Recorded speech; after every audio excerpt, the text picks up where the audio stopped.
দক্ষিণ এশিয়ার দেশগুলির মধ্যে পাকিস্তানের ওপর সবচেয়ে কম পারস্পরিক শুল্ক চাপালো আমেরিকা।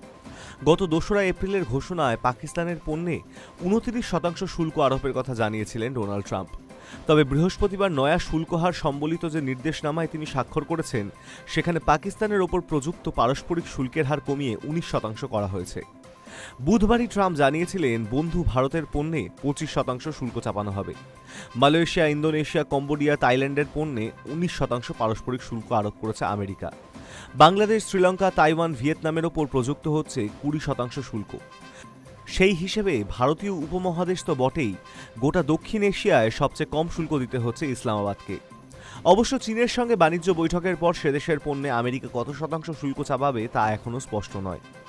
নয়া শুল্কহার ঘোষিত হওয়ার পরেই সমাজ মাধ্যমে একটি পোস্ট করে পাকিস্তানের প্রধানমন্ত্রী শাহবাজ শরীফ লেখেন, প্রেসিডেন্ট ট্রাম্পকে আন্তরিক ধন্যবাদ জানাই। বুধবার ভারতীয় পণ্যে ২৫% শুল্ক আরোপের পরেই পাকিস্তানের সঙ্গে বাণিজ্য চুক্তি সেরে ফেলার কথা ঘোষণা করেন ট্রাম্প। সমাজ মাধ্যমে একটি পোস্ট করে তিনি জানান যে পাকিস্তান যে বিশালাকার তৈলভাণ্ডার রয়েছে, তার উন্নতির জন্য ওয়াশিংটন এবং ইসলামাবাদ যৌথভাবে কাজ করবে। পাকিস্তান কোনো একদিন ভারতকেও তেল বিক্রি করতে পারে বলে ভবিষ্যৎবাণী করেন ট্রাম্প। ওই পোস্টেই ট্রাম্প জানান, দুই দেশের এই বোঝাপড়ায় কোন তেল উত্তোলনকারী সংস্থা নেতৃত্ব দেবে তা তার প্রশাসন ঠিক করবে। তবে ট্রাম্পের দাবি মোতাবেক পাকিস্তানে বিশালাকার তৈলভাণ্ডার রয়েছে। এখনও পর্যন্ত এমন প্রমাণ মেলেনি।